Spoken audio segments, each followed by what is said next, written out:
Welcome to the Pencil Bob channel. I hope you enjoy the story. Remember to like and subscribe. And now the story. Snuggled within the whimsical confines of Wackyville, a town that could only be described as the love child of a circus and a comedy club, our story unfolds with Elmer J. Wobbleton, a duck hunter whose enthusiasm could match the quirkiness of his surroundings. A walking mishmash of comedic genius, Elmer donned a plaid hat perched at a perpetually jaunty angle, a camouflage vest that seemed to have a mind of its own, and a shotgun that, in his eyes, transformed him into the town's legendary foul-chasing hero. If Wackyville had a who's who list, Elmer would undoubtedly be its chief chuckle-inducer. With every step, he wobbled in a way that could rival even the most seasoned tightrope walker, a skill he attributed to his dedication to the fine art of duck hunting. It was as if the laughter in Wackyville was fueled by the promise of Elmer's next escapade, making him the living, breathing embodiment of a classic cartoon character. One couldn't help but imagine him as a long-lost relative of the infamous Elmer Fudd, the duck-hunting icon of yesteryear, sharing not just a name but a kinship in comedic chaos. And so, with pluck in his step and a quack in his heart, Elmer J. Wobbleton set out on what he was convinced would be the most epic duck-hunting adventure Wackyville had ever witnessed, a spectacle of feathers, laughter, and perhaps a sprinkle of zany magic. Filled to the brim with enthusiasm that could rival a puppy discovering a new chew toy, Elmer J. Wobbleton kicked off his grand duck-hunting escapade at the ungodly hour of dawn. If there were Olympic medals for sheer excitement, Elmer would have clinched gold, silver, and bronze all at once. As he embarked on this feathered odyssey, his heart danced a merry jig, envisioning triumphant moments of quack-filled conquests. The air around Wackyville was so crisp it practically crackled with anticipation, and the sun, with all the theatrical flair of a seasoned actor, painted the landscape with a warm, golden glow. Elmer, sporting his trademark plaid hat that looked as though it had engaged in a heated tango with a gust of wind, couldn't have been more ready for the day's avian adventures.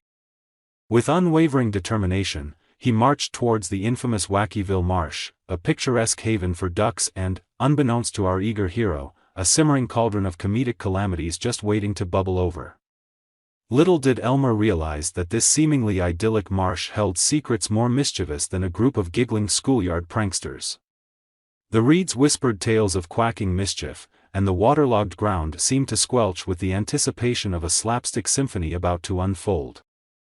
As Elmer forged ahead, blissfully unaware of the impending chaos, one could almost hear the marsh itself chuckling in anticipation. It was a haven not just for ducks but for the unpredictable, the slapstick, and the downright hilarious. And so, with each wobbly step, Elmer unwittingly tiptoed into a quagmire of side-splitting scenarios, setting the stage for a comedy of errors that would be talked about in Wackyville for generations to come. Little did our plucky hunter know, the marsh had plans for him, plans as unpredictable and uproarious as a clown car at a circus gone wild. The sun may have been shining, but the real spotlight was about to be stolen by none other than Elmer J. Wobbleton, the unwitting star of Wackyville's feathered follies. As Elmer reached the marsh, he felt an adrenaline rush coursing through his veins. He tiptoed through the reeds, eyes wide open, ready to outsmart his unsuspecting prey. Little did he know that fate had other plans for him. Hunched behind a bush that seemed to share in his excitement, Elmer J. Wobbleton was on the brink of unleashing his duck-hunting prowess upon the unsuspecting Wackyville skies. With all the stealth of a ninja determined to conquer a mountain of marshmallow pillows, he crouched low, scanning the heavens for any telltale sign of fluttering wings. The anticipation hung in the air like a suspenseful melody played on an accordion by mischievous marsh sprites. Suddenly, as if the ducks had orchestrated their own comedic entrance, a chorus of raucous quacks erupted, echoing through the tranquil morning air. Elmer's eyes widened like a pair of saucers as he felt the vibrations of each quack reverberating through his very core. It was a cacophony of quacking that would put a choir of rubber chickens to shame. Unable to contain his excitement, Elmer readied his trusty shotgun with the precision of a conductor preparing to lead a symphony of hilarity. His grin, stretching from ear to ear, was practically a billboard advertising his eagerness for the imminent showdown between man and duck. It was a grin that could rival the Cheshire Cat's, with a dash of quirky charm and a pinch of duck-hunting fervor. In that exhilarating moment, crouched behind the bush with the quacking crescendo reaching its peak, Elmer couldn't help but feel like the protagonist in a slapstick opera about to unfold. The world around him seemed to hold its breath, bracing for the explosion of feathers and laughter that was about to burst forth. As he steadied himself for the impending duckpocalypse, Elmer whispered a fervent prayer to the duck gods, a hilarious blend of hope and quirkiness that only Wackyville could inspire. Little did he know that the feathered spectacle he was about to partake in would be more side-splitting than a clown car squeezing through a miniature doorway. The stage was set, the quacks had sounded the overture, and Elmer J. Wobbleton was about to take center stage in the quirkiest duck-hunting drama Wackyville had ever witnessed. Let the feathery follies commence.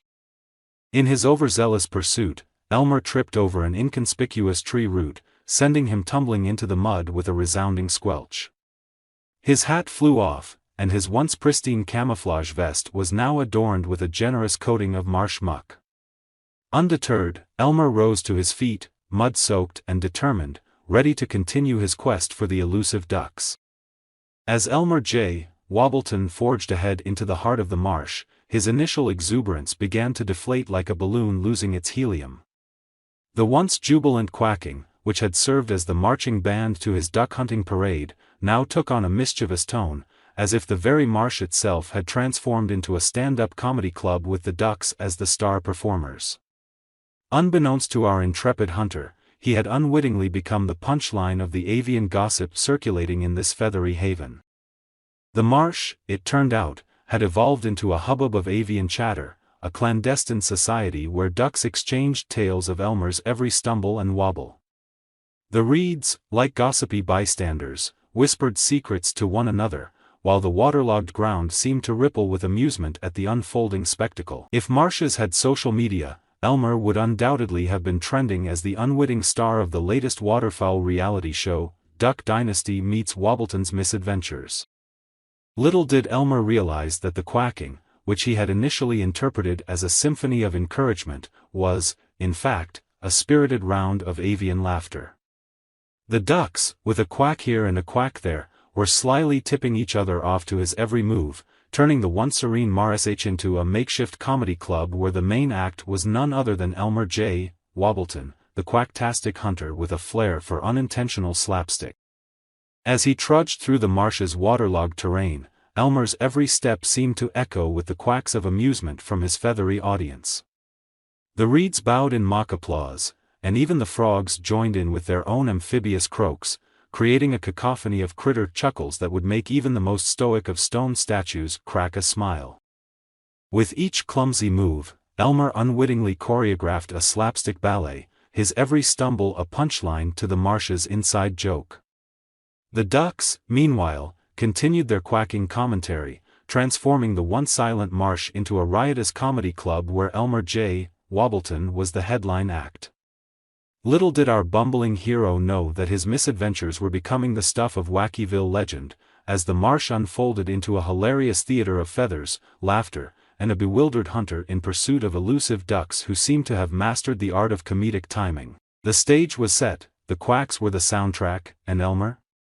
He was the unwitting star of a quack-tastic comedy unfolding in the heart of Wackyville's very own waterlogged wonderland. Just as Elmer prepared to take aim at a particularly quizzical-looking duck, a sudden gust of wind blew his hat away. In a comedic twist of fate, it soared through the air like a misguided frisbee, eluding Elmer's futile attempts to catch it.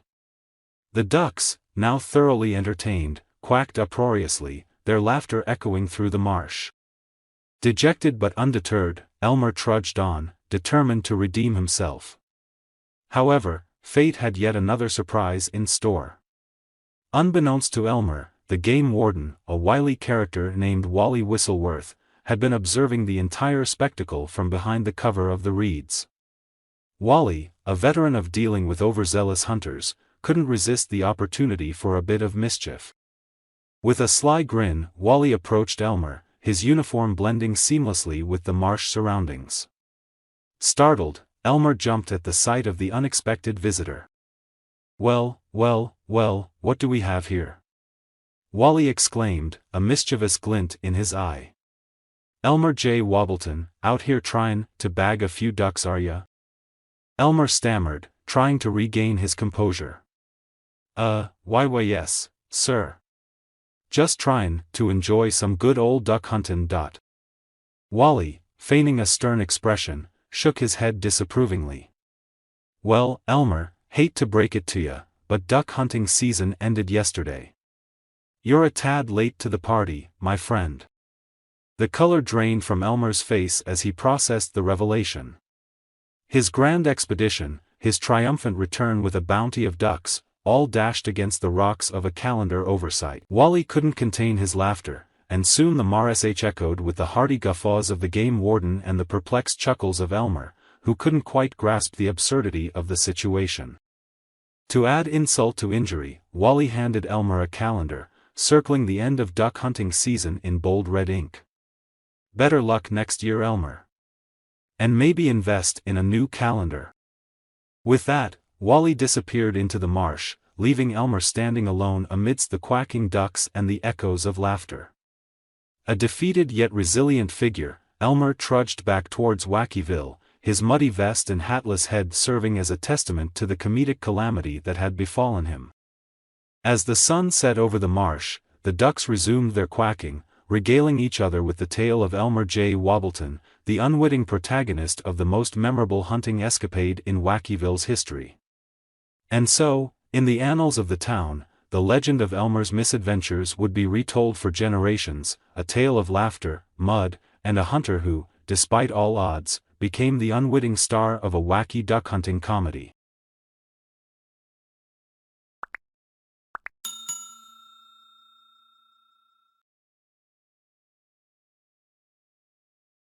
I would like to thank you for watching the video to the end.